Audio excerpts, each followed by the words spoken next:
Welcome to Al Ammar Quran academy. ہماری academy کی جانب سے درس قرآن ترجمہ و تفسیر سننے کے لیے اس چینل کو سبسکرائب کیجیے۔ الحمد للہ رب العالمین، اما بعد فاعوذ باللہ من الشیطان الرجیم، بسم اللہ الرحمن الرحیم۔ یا ایہا الناس کلوا مما فی الارض حلالا طیبا ولا تتبعوا خطوات الشیطان انہ لکم عدو مبین۔ حلال اور حرام کے جو خود ساختہ احکام ہیں ان کے بارے میں بیان ہے کہ عرب کے مشرکوں نے اپنی مرضی سے جو ہے بعض چیزوں کو حلال اور بعض کو حرام کر لیا تھا۔ 7ویں پارے میں جو ہے اس کی تفصیل سے جو گفتگو ہوگی، اس پر انشاءاللہ جو ہے وہ زندگی رہی تو انشاءاللہ اس پر بات کریں گے۔ مثال کے طور پہ بعض جانوروں کو مخصوص کرتے تھے وہ لوگ کہ ان کا دودھ صرف وہ لوگ پئیں گے جو لات کے پجاری ہیں۔ یہ لات ان کے بت کا نام تھا۔ جو لات کے پجاری ہیں وہ اس جانور کا دودھ پئیں گے اور کسی کو ہاتھ بھی نہیں لگانے دیتے تھے۔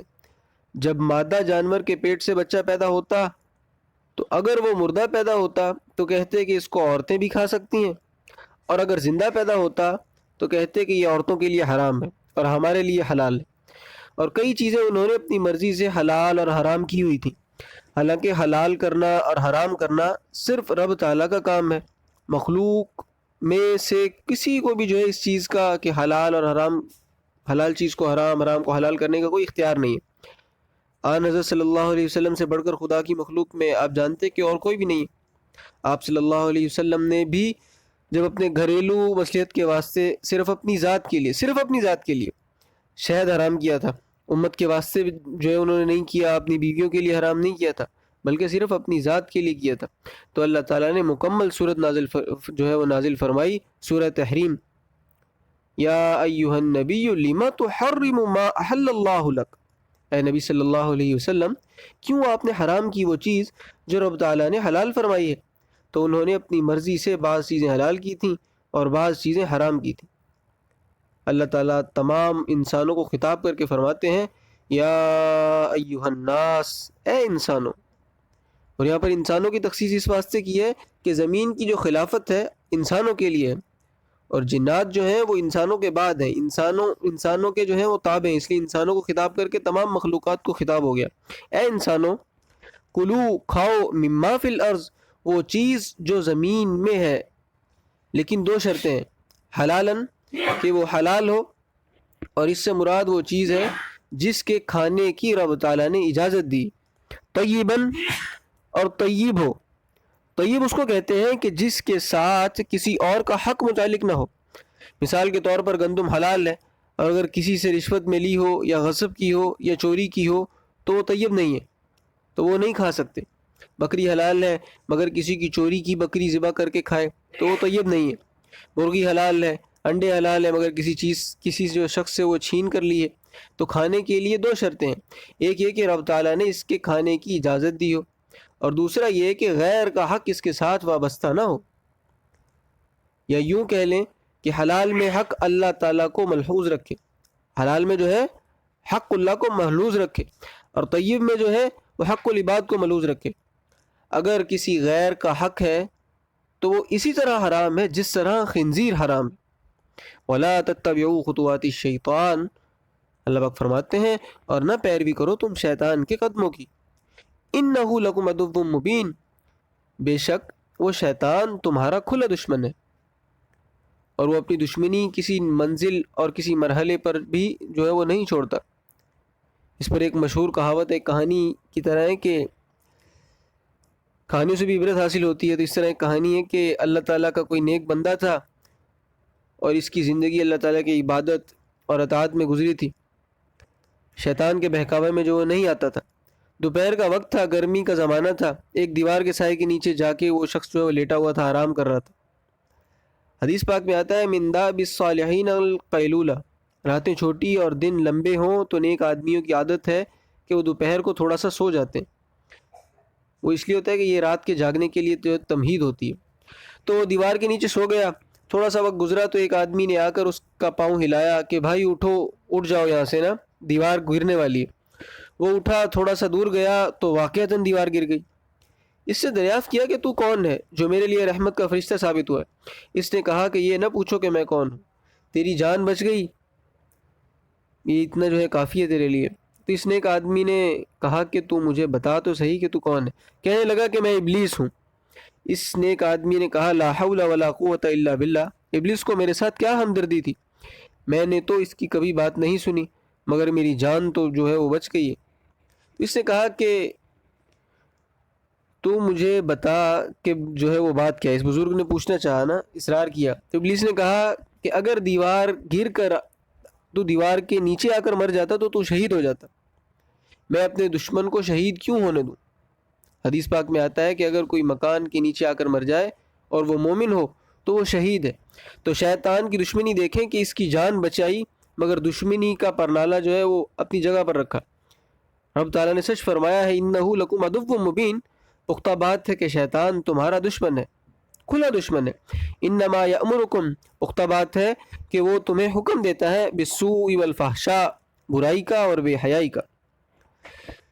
اب یہاں پر جو ہے سوء اور فحشاء جو ہے اس کا معنی جو ہے اس میں فرق کیا ہے، اس کی تفسیر ایسے کرتے ہیں کہ جو گناہ زبان سے ہوتے ہیں وہ سوء کہلاتے ہیں، جیسا کہ جھوٹ، غیبت، گالی اور کسی کی دل آزاری کی بات کرنا، یہ جو ہے یہ سوء کے اندر آتے ہیں، برائی کے اندر۔ اور فحشاء جو فواہشات ہیں وہ عمل ہیں جن کیا کہتے ہیں عمل کے ساتھ تعلق رکھتے ہیں، جیسے زنا کرنا، شراب پینا وغیرہ۔ تو شیطان جو ہے وہ ہمیں حکم دیتا ہے کہ تم زبان سے بھی گناہ کرو اور جھوٹ بولو، غیبت کرو، گالیاں دو، اور عمل کے ساتھ بھی جو ہے کہ زنا اور بدکاری کرو، لواطت کرو، شراب پیو، اس طرح کے جو دوسرے اللہ معاف فرمائے اعمال ہیں ان کی طرف جو ہے وہ ابھارتا ہے انسان کو۔ دوسری تفسیر یہ کرتے ہیں کہ سوء ایسے گناہ ہوتے ہیں جو آدمی چھپ کر کرتا ہے، مثلا شراب پیتا ہے مگر چھپ کر، اور فواہشات جو ہے فحشاء اسے کہتے ہیں جو لوگوں کے سامنے کرے۔ تو شیطان دونوں طرح کے گناہوں کا حکم کرتا ہے۔ وَأَن تَقُولُوا اللَّهُ، اور تمہیں اس چیز کا حکم دیتا ہے کہ اللہ تعالیٰ پر وہ باتیں کہو مَا لَا تَعْلَمُونَ، جو تم نہیں جانتے۔ ان کے اندر جو ذاتی خرابیاں ہوتی تھیں، عرب کے مشرکین کی بات ہو رہی ہے، ان کے اندر جو ذاتی خرابیاں ہوتی تھیں کہتے تھے کہ ان کا ہمیں رب تعالیٰ نے حکم دیا ہے، حالانکہ رب تو بے حیائی اور برائی کا حکم نہیں دیتا، یہ تم شیطان کے قدم پر چلتے ہو اور اس کے کہنے پر لگے ہوئے ہو۔ آگے فرمایا وَإِذَا قِيلَ لَهُمْ، اور جس وقت ان سے کہا جاتا ہے اتبعوا ما انزل اللہ، پیروی کرو اس چیز کی جو اللہ تعالیٰ نے نازل کی ہے، تو قالو تو پھر اس وقت وہ کہتے ہیں بل نتبع، بلکہ ہم پیروی کریں گے ما الفینا علیہ آباءنا، اس چیز کی جس پر ہم نے اپنے باپ دادا کو پایا ہے۔ بعض سطحی قسم کے لوگوں نے اس آیت سے اور اس قسم کی دوسری آیتوں سے اس تقلید کا جو ہے وہ رد سمجھا ہے جس کو اہل اسلام کرتے ہیں، حالانکہ یہ بالکل غلط استدلال ہے۔ تقلید کا مفہوم اور ترک جو تقلید ہے اس کے نتائج میں آپ کے سامنے کچھ بیان کرتا ہوں کہ مسئلہ سمجھیں کہ اہل اسلام میں حنفی، مالکی، شافعی، حنبلی وغیرہ جو اپنے اماموں کی تقلید کرتے ہیں، یعنی ان کو مانتے ہیں، ان کی پیروی کرتے ہیں، تو ان کی تقلید کا یہ مفہوم ہوتا ہے کہ کوئی مسئلہ قرآن پاک میں نہیں ملتا، حدیث شریف میں بھی نہیں ملتا، خلفائے راشدین سے بھی نہیں ملتا، اور ایسے بے شمار مسائل ہیں۔ تو ایسے مسئلے میں اماموں میں سے کسی کی بات کو اس انداز سے تسلیم کریں کہ یہ مجتہد کی بات ہے، وہ معصوم نہیں ہے، کیونکہ مجتہد معصوم نہیں ہوتا، اس کے اجتہاد میں غلطی بھی ہو سکتی ہے اور صحیح بھی ہو سکتا ہے، اور معصوم صرف پیغمبر ہیں اور ان کی بات قطعی ہوتی ہے، غلطی کا احتمال بالکل نہیں ہوتا۔ اہل اسلام جو تقلید کرتے ہیں اس کا یہی مفہوم ہے، اور یہ بات بھی ذہن میں رکھیں کہ ہم احناف کے ماننے والے ہیں، حنفی مسلک کے لوگ ہیں، تو ہم ایک ہی امام کی پیروی کریں گے، یعنی امام حنیفہ کی۔ ایسا نہیں ہے کہ جو بات آسان لگے وہ امام شافعی کی پیروی کر لیں، اگر کوئی اور آسان لگے تو امام احمد بن حنبل کی کر لیں، کسی ایک کے پیچھے جو ہے وہ جو ہے مستقل چلنا ہے۔ اور خود رب تعالیٰ قرآن پاک میں فرماتے ہیں وَاتَّبِعُوا سَبِيلَ مَنْ أَنَابَ إِلَيَّ، سورہ لقمان کی آیت نمبر 15 ہے، جس نے میرے راستے کی پیروی کی اس کے کہنے پر چلو، اس کی تقلید کرو۔ یہ تقلید جو ہے یہ جائز ہے، اس کے بغیر چارہ نہیں ہے۔ جس مقام پر ایمان کا خطرہ ہو کہ میرا ایمان تقلید کے بغیر نہیں بچے گا تو وہاں پر تقلید واجب ہوگی اور اس سے نکلنے والا گناہگار ہوگا۔ یہ جتنے فرقے گمراہ ہوا ہیں، یہ منکرین حدیث ہیں وغیرہ جو ہیں، اوپر جو ایک کتاب ہے انکار حدیث کے نتائج، ان کے مصنف جو ہیں مولانا سرفراز خان صفدر صاحب ہیں، بہت بہترین کتاب ہے، اس کا مطالعہ جو ہے وہ ہمت ہو تو ضرور کریں۔ آج کل تو پی ڈی ایف پر جو کتابیں مل جاتی ہیں موبائل میں۔ تو اسی طرح جو مرزا غلام احمد نے کہا کہ میں نے تقلید چھوڑ دی، وہ کہتا تھا کہ میں نے تقلید چھوڑ دی تو میرے اوپر دروازے کھلے، یہ جو قادیانی تھا۔ اسی طرح غلام احمد پرویز نام کا ایک شخص گزرا ہے، اسلم جیراج پوری ایک شخص گزرا ہے، اسی طرح عبداللہ چکڑ اللاوی کے نام سے ایک شخص تھا۔ ان سب کے بارے میں جو تفصیلی حالات جو ہیں وہ بتائیں اس کتاب کے اندر کہ یہ کس طرح کے لوگ تھے۔ خیر، گمراہی کا پہلا دروازہ ترک تقلید ہے۔ اہل ایمان کی تقلید تو یہ ہے کہ جس مسئلے کی قرآن میں صراحت نہیں ہے، حدیث میں صراحت نہیں ہے، خلفائے راشدین سے نہیں ملتی، صحابہ کرام رضی اللہ عنہم سے نہیں ملتی، تو اماموں میں سے کسی کی بات کو مان لو، اور وہ بھی اس خیال سے کہ وہ معصوم نہیں ہے۔ معصوم صرف پیغمبر ہے، اور پیغمبر کی بات قطعی ہوتی ہے، اس میں غلطی کا احتمال نہیں ہے، اور مجتہد کی بات غلط بھی ہو سکتی ہے اور صحیح بھی ہو سکتی ہے، لیکن کچھ مواقع ایسے ہوتے ہیں جہاں پر ان کی تقلید کرنا واجب ہو جاتا ہے، جہاں پر سمجھ انسان کی سمجھ جو ہے عام آدمی کی سمجھ کام کرنا چھوڑ دیتی، اس وقت ان کی تقلید واجب ہوتی ہے، ایمان کو خطرہ ہوتا ہے اس لیے۔ اور مجتہد کو جو ہے وہ غلطی میں بھی اجر ملتا ہے، گناہ نہیں ہے، کیونکہ انہوں نے بڑے مجاہدے کیے ہوتے ہیں، بڑی محنت کی ہوتی ہے، ساری زندگی قرآن اور حدیث کے لیے وقف کی ہوتی ہے، تو غلطی کی گنجائش بہت کم ہوتی ہے، لیکن ہو سکتی ہے کیونکہ انسان ہے وہ۔ تو اہل ایمان جو تقلید کرتے ہیں اور وہ جو مشرکین اپنے آباء و اجداد کی تقلید کرتے ہیں، ان میں فرق ہے، وہ تقلید اور ہے، اہل اسلام جو تقلید کرتے ہیں وہ اور، زمین آسمان کا فرق ہے۔ پھر جائز اور ناجائز کی تقلید کے بارے میں جو ہے وہ آگے بات ہے کہ وَإِذَا قِيلَ لَهُمْ، اور جس وقت ان کو کہا جاتا ہے اتبعوا، پیروی کرو، ما انزل اللہ، اس چیز کی جو اللہ تعالیٰ نے نازل فرمائی، تو قالوا، اس وقت پھر وہ کہتے ہیں بل نتبع ما الفینا علیہ آباءنا، بلکہ ہم تو پیروی کریں گے باپ دادا کی۔ تو ایسی تقلید کے کفر، شرک اور مذموم ہونے میں آپ بتائیں کہ کیا شک ہو سکتا ہے؟ وہ دعوت دی جاتی ہے، اللہ تعالیٰ کا حکم جو ان کو ماننے کی ترغیب دی جاتی ہے، وہ کہتے ہیں بل، یہ حرف اضراب ہے، بلکہ وہ کہتے ہیں کہ بل کہ ہم اپنے باپ دادا کے راستے پر چلیں گے، رب کی نازل ہوئی جو چیز ہے ہم اس کو نہیں مانتے۔ آگے آئے گا جب ان سے کہا جاتا ہے اور اس چیز کی طرف آ جاؤ جو اللہ تعالیٰ نے نازل فرمائی ہے، اور آؤ اس چیز کی طرف جو رسول اللہ صلی اللہ علیہ وسلم کے احکام کی طرف ہے، تو یہ کہتے ہیں کہ ہم اللہ کے حکم نہیں مانتے، ہم تو اپنے باپ دادا کا حکم مانتے ہیں۔ تو دونوں قسم کی تقلید میں آپ سمجھ سکتے ہیں کہ زمین آسمان کا فرق ہے۔ جس تقلید کی اس مقام پر تردید ہوئی ہے، اس کا اہل اسلام میں سے کوئی بھی قائل نہیں ہے کہ رب کے مقابلے میں اور حضرت صلی اللہ علیہ وسلم کے مقابلے میں کسی کی تقلید ہو، یہ ہرگز نہیں ہو سکتا، حاشا وکاللہ۔ بلکہ اس میں سب سے زیادہ محتاط احناف ہیں۔ حنفیوں کا یہ مسلک ہے کہ ضعیف حدیث جو موضوع اور من گھڑت نہ ہو تو ضعیف حدیث بھی قیاس اور اجتہاد سے زیادہ مقدم ہے، وہ اتنا خیال رکھا گیا۔ اس سلسلے میں بھی ایک کتاب ہے الکلام المفید فی اثبات التقلید، مفصل کتاب ہے، یہ بھی انہی کی ہے، مولانا سرفراز خان صفدر صاحب کی ہے، اس کا آپ مطالعہ کر سکتے ہیں، جس میں جائز تقلید اور ناجائز تقلید کے متعلق علمی انداز میں مفصل بحث کی گئی ہے۔ اور بعض جاہل قسم کے غیر مقلد کہتے ہیں کہ تم نے اماموں کو نبی کی گدی پر بٹھایا ہوا ہے، حاشا وکاللہ۔ اب مقلد جو ہے وہ نبی کی گدی پر تو تب امام کو بٹھائے کہ نبی کی طرح امام کو معصوم سمجھے، اور ایسا کوئی نہیں سمجھا۔ میں نے آپ کو پہلے بتایا نا کہ جو ہے نعوذ باللہ وہ معصوم نہیں ہے، ان سے غلطی ہو سکتی ہے، غلطی کی کبھی گنجائش ہے، لیکن جو انبیاء ہیں وہ معصوم ہیں، ان سے غلطی کا کوئی احتمال نہیں ہے، تصور بھی نہیں کیا جا سکتا۔ انبیاء کے بعد جتنے لوگ ہیں ان سے غلطی کا جو ہے وہ احتمال ہو سکتا ہے۔ البتہ جو ضد وہی بات آتی ہے کہ ضد کا جو ہے وہ دنیا میں کوئی علاج نہیں ہے۔ عام آدمی کا تقلید کو چھوڑنا گمراہی کا جو ہے وہ ایک راستہ اختیار کرنا ہے، کیونکہ عام آدمی کی عقل اتنی نہیں ہے کہ وہ دین کو اس طریقے سے قرآن اور حدیث کو سمجھ سکے۔ تو اللہ تعالیٰ گمراہی سے ہر مسلمان کو خیر محفوظ رکھیں۔ ہم سب کو محفوظ رکھیں، تمام امت مسلمہ کو گمراہی کے راستے سے محفوظ رکھیں۔ آگے رب تعالیٰ فرماتے ہیں اولو کان آباؤہم لا یعقلون شیئا ولا یہتدون، کیا اگرچہ ان کے باپ دادا نہیں جانتے کسی چیز کو اور وہ ہدایت پر بھی نہیں تھے پھر بھی مانیں گے یہ ان کی بات؟ یہ الفاظ خود بتا رہے ہیں کہ باپ دادا اگر ہدایت پر ہو تو پھر تو ان کی بات مانو، اور باپ دادا عقل سے کام لیں تو پھر ان کی بات مانو، اور اگر باپ دادا عقل سے کام نہیں لیتے اور ہدایت یافتہ بھی نہیں ہیں تو ان کی تم بات مانتے ہو، اور وہ بھی رب کے حکم کے مقابلے میں، ما انزل اللہ کے مقابلے میں۔ آگے رب تعالیٰ فرماتے ہیں وَمَثَلُ الَّذِينَ كَفَرُوا، پھر یہ تو کافر ہو گئے نا یہ لوگ، اور مثال ان لوگوں کی جو کافر ہیں، ان کی مثال ایسی ہے كَمَثَلِ الَّذِي يَنْعِقُ، ایک آدمی ہے اس کے پاس جانور جو ہے وہ کافی ہیں، مثلا بھینسیں وغیرہ بکریاں وغیرہ ایسے جو جانور ہیں، اس کے علاوہ بہت جانور ہیں، وہ شخص ان کے سامنے بولتا ہر وقت بولتا رہتا ہے۔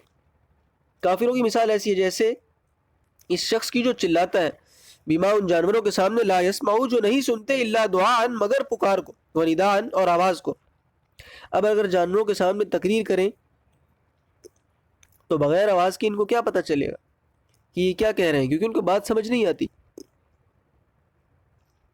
اللہ تعالیٰ فرماتے ہیں کہ یہی حال ہے کافروں کا، کہ کافروں میں کھڑے ہو کر رب کا پیغمبر آواز دے تو ایسے ہی ہے جیسے جانوروں میں کھڑا ہو کر کوئی شخص آواز دے۔ پیغمبر جو تو اپنی ذمہ داری پوری کر رہے ہیں، مگر ان لوگوں کی حالت ایسی ہے کہ انہوں نے سمجھنا ہی نہیں ہے ان باتوں کو، دلوں پر جو تالے لگا لیے ہیں انہوں نے۔ خود کہتے ہیں کہ لا تسمعوا لہذا القرآن، سورہ حامیم سجدہ کی آیت نمبر 26 ہے کہ قرآن کو نہ سننا، خود کہتے ہیں وہ۔ وَهُمْ يَنْهُونَ عَنْهُ وَيَنْأَوْنَ عَنْهُ، سورہ انعام کی آیت نمبر 26 ہے۔ قرآن پاک جہاں سنایا جاتا ہے وہاں سے خود بھاگتے ہیں اور دوسروں کو منع کرتے ہیں۔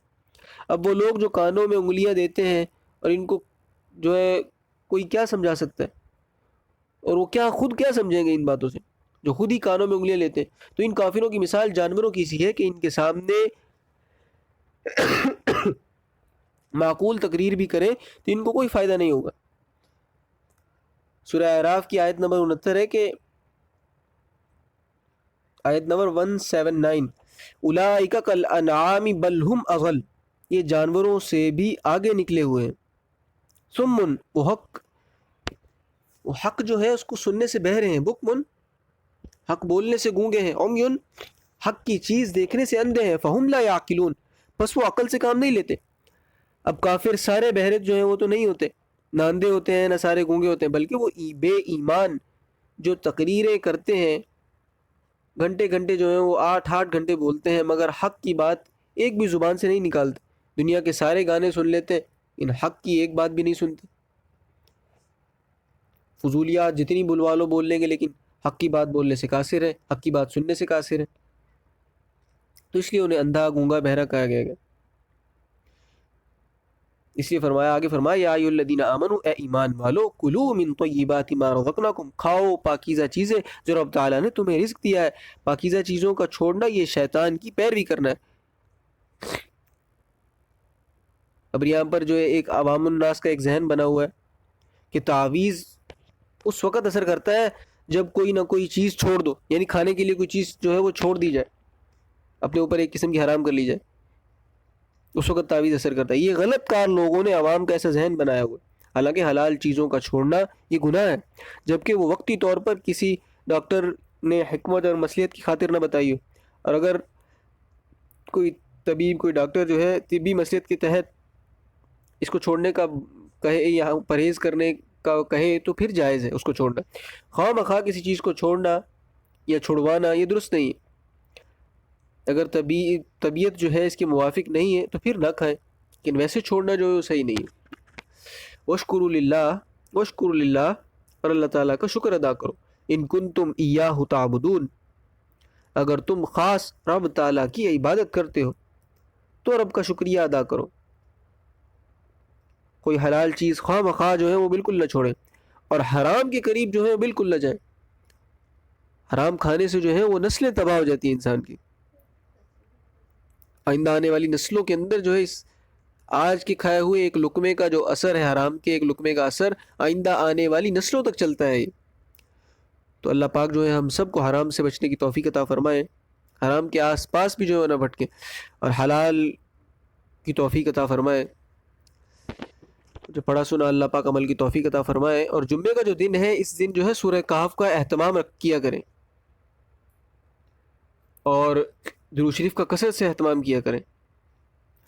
جو پڑھا سنا اللہ پاک اس پر عمل کی توفیق عطا فرمائے۔ وآخر دعوانا الحمدللہ رب العالمین۔